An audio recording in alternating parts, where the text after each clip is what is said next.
In our next slide, I will tell you how actually we have done the optimization. You could see that there are three things there: identify, group, and optimize.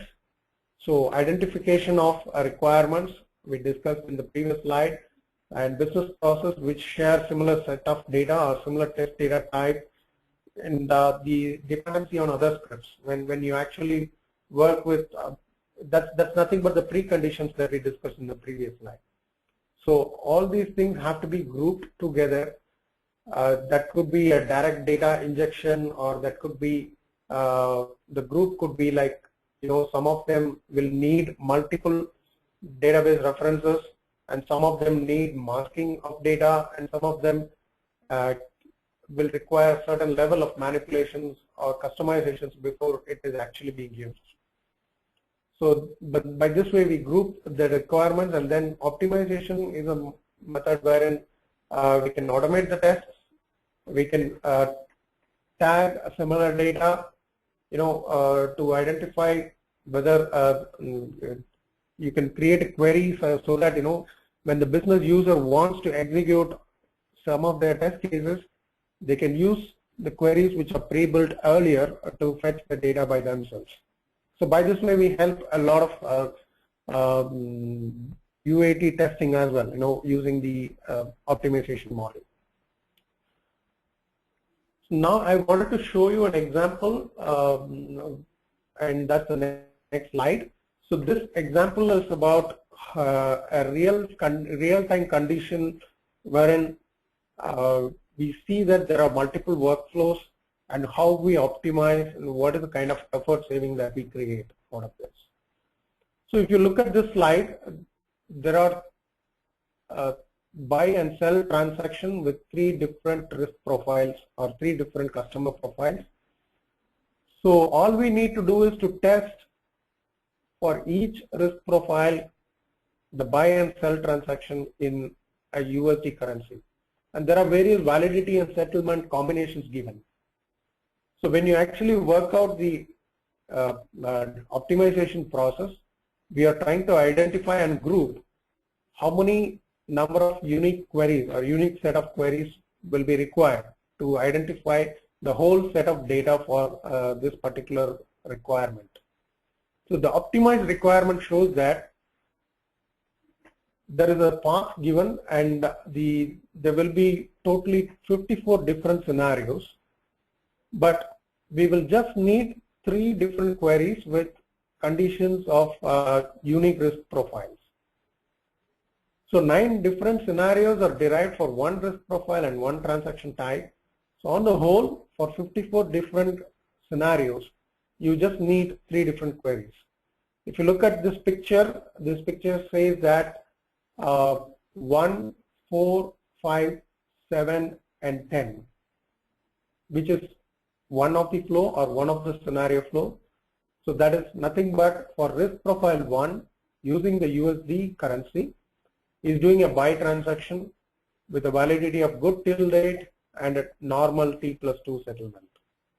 So for this workflow, 1 query is to be prepared. Similarly, if you look at 1, 4, 5, 8, and 10, this means that instead of good till day, the validity is changed for good for day. But from a data perspective, it is again the same. There is no change at all. So there are 2 different scenarios which can share data, or which can use similar set of data. I shouldn't have used the word share, but it's a similar set of data. Similarly, you see that there are 54 different scenarios with these combinations. And in the next slide, I'll show you how actually I have optimized and what is the effort savings. From an effort comparison perspective, I'm providing you some of the key data preparation assumptions. And this key data preparation assumptions gives you a clarity of what is the time or what is the preparation time that we take for each of the requirements. Say precondition analysis for each scenario is 10 minutes. when you try to optimize, you should require a precondition analysis, and that's the same required for any test data preparation activity. Because when you prepare a test data, you need to understand what is the business case involved and what is the test case and how it is going to help, how it is going to be tested. So these things will help you identify the right set of data.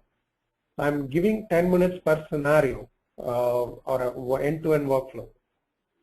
So if you consider 54 scenarios, for 54 scenarios, 10 minutes, I would request you guys to look at the table there. So it shows that 54 scenarios in 10 minutes or 540 minutes is the time taken for precondition analysis, which is the same even after optimization. And then fetching the data using the tool. You know, I'm giving 5 minutes per scenario. So if you look at the table again, the second row is optimization effort, which is not applicable in the first case, that is before optimization. But we will come to the optimization effort after optimization section in a few minutes. But before that, the 5 minutes per record is the time taken to use to query the database. So if you are querying for 54 different records, each query probably have to build the query and then execute the query. So this means that you will get 54 records into 5 minutes. That's the time taken for that. And then tag the test data to scenario. So before uploading to the test management tool, you have to tag it back and then upload it to the quality center or any test management tool. So by this way, you are spending another 5 minutes per scenario. So total 54 scenarios into 5 minutes again. So all put together, you are getting an effort there, and that effort is, when compared to the after optimization effort, is at least 15% less on that. So if you see from an optimization effort perspective, I have assumed that 20% of my precondition analysis effort will be used to optimize the requirements, optimize the scenarios. Like what I have shown in the previous slide, the workflows. Instead of that, you can create your own optimization model, and that requires the effort. So that is an additional effort to the precondition analysis effort.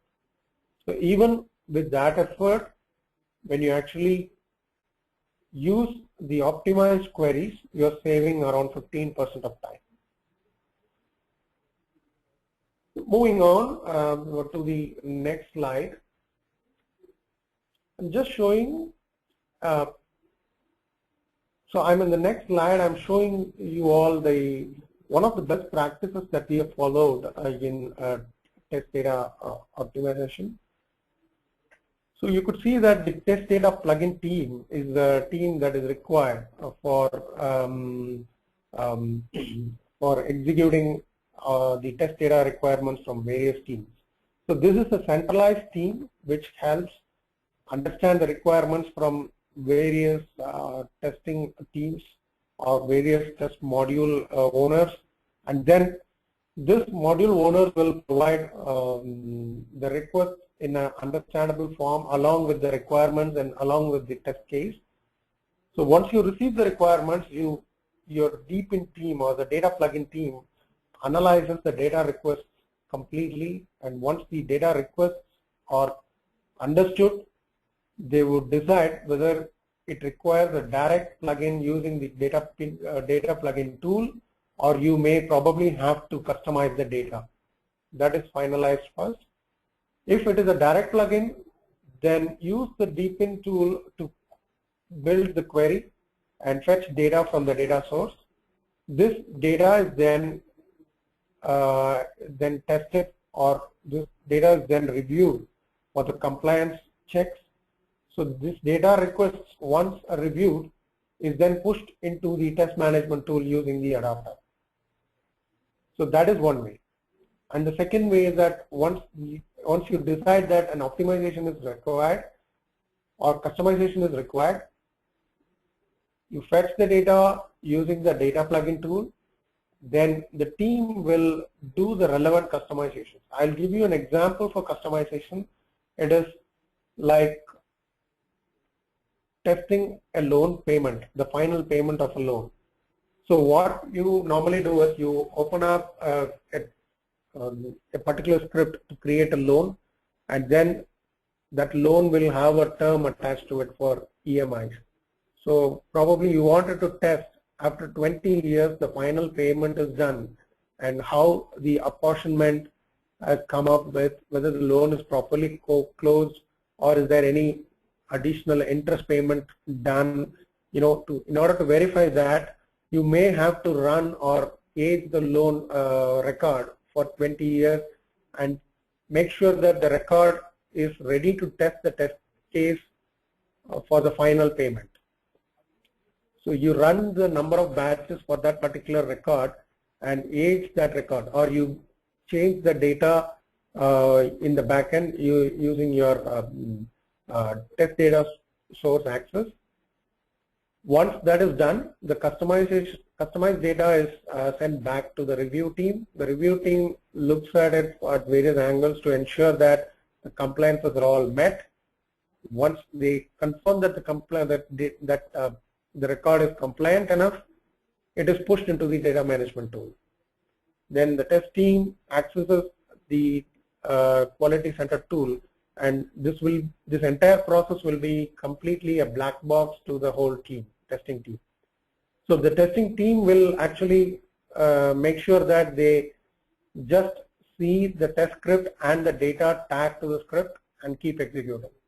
By this way, you are saving a lot of time for the executing tester, as well as you are ensuring that the test data is properly loaded and it will work first time. So these first time quality is achieved by these kind of optimization and best practices model that we have already used in our project. So when it comes to data preparation, there are two things that we saw. One is the direct plugin and the other one is the customized data.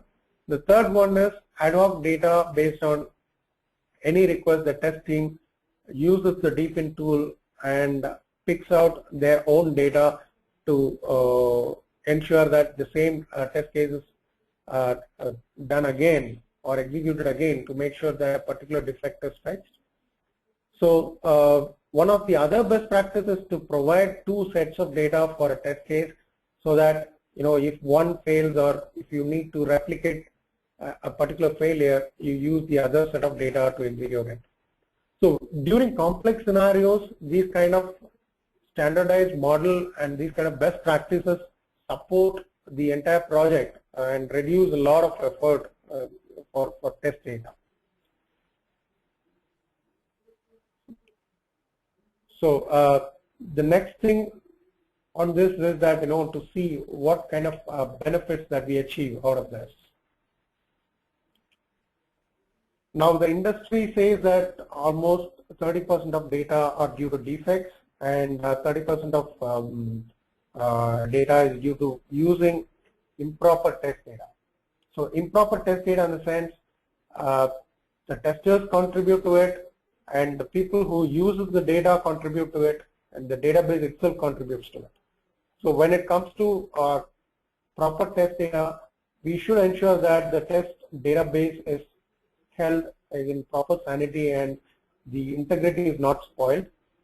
So by using such tools, Deepin tool kind of a tool, we can nullify the data, nullify the human access to the database, and thus the human error injection into the databases are completely nullified.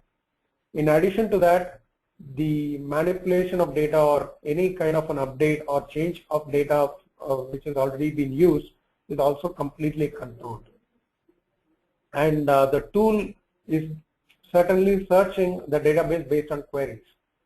So a user who doesn't know a database language or SQL, creating an SQL, if he uses the Deepin tool ensures that the proper syntax is applied before the data is fetched. so that it also avoids unnecessary querying or querying without proper results back. So these kind of challenges are all eliminated using the DeepIn tool. And in addition to that tool, if we use the optimization of data process like identify, group, and optimize, if you follow those kind of things, then it adds a lot of effort in saving the data, saving the time. In our project, we assumed and we prepared our final effort saving calculator. We used our calculator and we found that 50 to 20% of test data management effort is saved using the process and the tool. Now, on the whole, this is if you see in this example, you are saving almost 15% of data preparation effort. If you apply that for a bigger project or a larger transformation engagements, then on the whole, the testing budget can be reduced by approximately 10%. In the sense, you don't test with wrong set of data and you get the quality right at the first time. And if there is a team in place, that actually helps a lot in minimizing the complexities of identification of data. So those are some of the benefits. And about the tool is a generalized one, though we prepared it based on a project. There is a lot of features which can be generalized and used for multiple projects.